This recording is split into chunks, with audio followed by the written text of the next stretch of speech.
Génibet, Paris-Picardie. En ce moment, profitez de 250 € de bonus de bienvenue.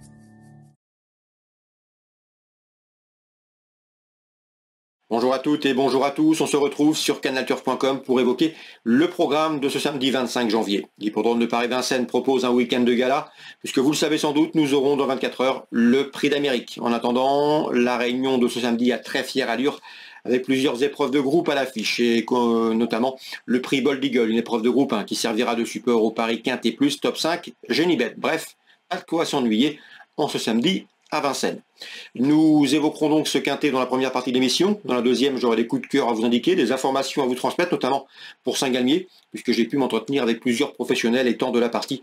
Des interviews sont d'ailleurs disponibles gratuitement sur Canal Turf. Ne vous en privez surtout pas. N'hésitez pas non plus à partager ce programme et à le liker via nos supports sociaux. Donc pour ce prix Bold Eagle, j'aime beaucoup le numéro 18, Cocktail du Dain. C'est le plus riche de la course, ce n'est pas sans raison. Un cheval de tout premier plan qui possède de la tenue. Il vient d'ailleurs de s'imposer en costaud dans le prix de Croix récemment, en mois de janvier. Auparavant, il avait été battu dans le Critérium Continental, mais c'était un parcours de vitesse. C'est un cheval, comme je vous le disais, qui est dur à l'effort et qui possède du fond. Donc à mon avis, le 18, Cocktail du Dain, peut s'installer en tête et les emmener très loin. Je vous poserai le numéro 15, Distasia, et le numéro 11, Xar, respectivement affichés 2e et 4e du Critérium Continental le mois dernier. Il me semble en mesure de confirmer sur un parcours de plus longue haleine, d'autant que le numéro 11, Xar, est efficace lorsqu'il est pieds nus. Il le sera ici. Numéro 16, Canal Bélève, est une jument confirmée également plus haut niveau, 5e du Critérium Continental. Elle tentera d'inquiéter les précédents nommés. Elle en a les moyens. Le numéro 12, c'est Executive K, 7e du Critérium Continental, présenté par Alessandro Gocciadoro, toujours efficace lors de ses déplacements dans l'Hexagone. Alessandro Gocciadoro qui présente également le numéro 15, Ristasia, cité plus haut. Donc le numéro 12 peut venir corser les rapports de ce quintet. Je me méfierai également dans cette épreuve du numéro 5, Kinan de Joude, du numéro 3, Cocotte, et du numéro 1, Immortal Doc. Je les cite en même temps puisqu'ils ont pris les 4e, 3e et 2e place du prix de Croix derrière un certain Cocktail du Dain, notre favori dans cette course. À mon avis, ils auront du mal à prendre leur revanche, mais ils conservent une belle carte à jouer pour l'obtention d'un accessite, sachant que Cocotte affronte les mâles, mais elle sera pieds nus pour cet objectif. Et le numéro 1, Immortal Doc, nous vous l'avions recommandé lorsqu'il a fait l'arrivée du prix de Croix à Bellecote, il pourrait bien une nouvelle fois venir pimenter les rapports de cette compétition. Il convient de s'en méfier, même si c'est le moins riche de la course.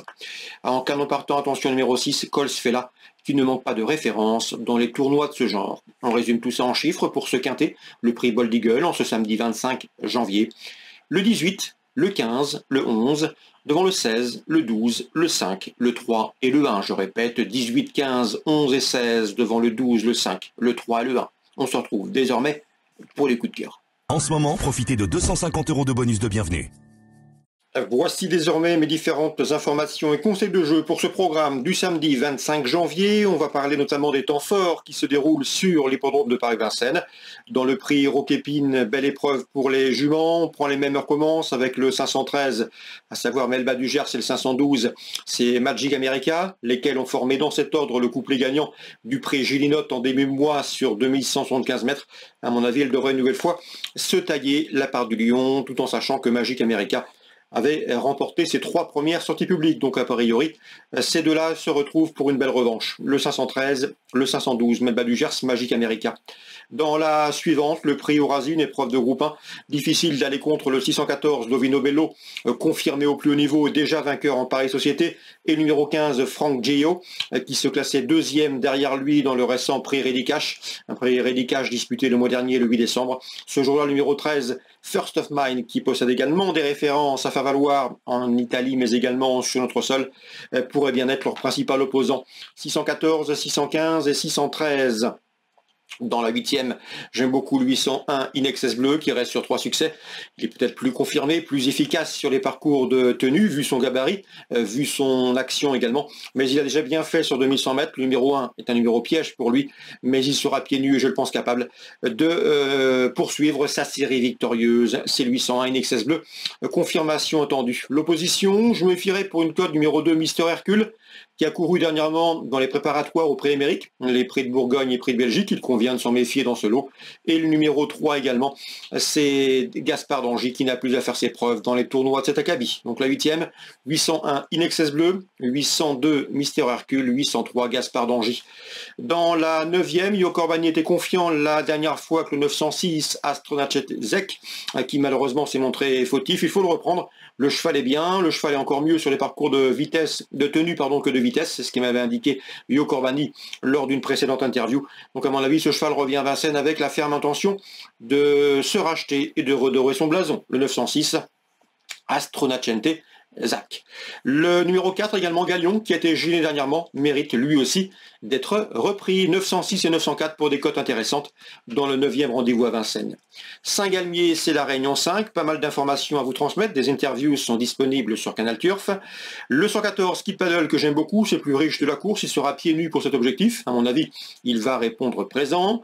Grégory Pouillet, le frère de l'entraîneur Emmanuel Bouillet, m'a indiqué que le 411 Iliano des Plaines était au mieux. Un cheval qui est performant sur les parcours de vitesse au dire de son entourage. Le cheval a été préparé en conséquence pour cet objectif. Il sera pieds nus. Il devrait lui aussi jouer la victoire. Le 411 Iliano des Plaines, course visée. L'opposition, elle pourrait venir numéro 5, Ibank Lebel, qui reste sur une bonne deuxième place à Bordeaux, c'est une jument de qualité. Et le numéro 10 qu'on va apprendre à connaître, c'est Ashi Crazy Horse, un cheval qui nous arrive de Suède, un 6 ans ambitieux qui, à mon avis, n'a pas les gains en rapport avec sa qualité. Donc la 4e course, 411, 405 et 410. Dans la suivante, la 5e, Christophe Mallet, dont l'interview est également disponible sur Canal Turf, présente le 506 Yanez de Barbret, qui vient de s'imposer plaisamment à Nantes et qui effectue un déplacement ambitieux sur l'hippodrome de Saint-Galmier dans le centre-est. Le cheval ne sera nullement dérangé par la corde droite. C'est un lauréat en puissance, le 506 Yanez de Barbret. J'ai senti un Christophe Mallet très confiant. Concernant Georges Fournigo, là aussi je pense que l'interview sera disponible sur canalturf.com, il aura 2 partants et il m'a semblé optimiste avec le 604 Idéal de Banne. Le cheval fait face à l'engagement visé, c'est un cheval de train, un cheval de tenue qui peut lancer la course de loin et d'après son entraîneur, il est capable de jouer les premières places. Le 604, c'est dans cette épreuve Idéal de Banne, un cheval qui possède une belle chance, d'autant que pour cette course de rentrée, il a déjà pas mal de travail derrière lui et qu'il a bien fait à Saint-Galmier. Je lui poserai principalement le numéro 3 dans cette épreuve, à savoir Ricard de 3, qui est également confirmé et efficace au trot de montée. Et on se suffira également au numéro 2, Charles Hoppé, qui à mon avis est capable de compléter un trio dans ce 6e rendez-vous dans le centre-est à Saint-Galmier Réunion 5. Donc la 6e, 604, 603, 602, à mon avis, la solution se situe au premier échelon dans cette course. N'hésitez pas à partager ce programme, à le liker s'il vous a plu. Nous on se retrouve demain pour une nouvelle émission. Nous parlerons notamment de Prix d'Amérique. Génibet, Paris Picanly. En ce moment, profitez de 250 € de bonus de bienvenue.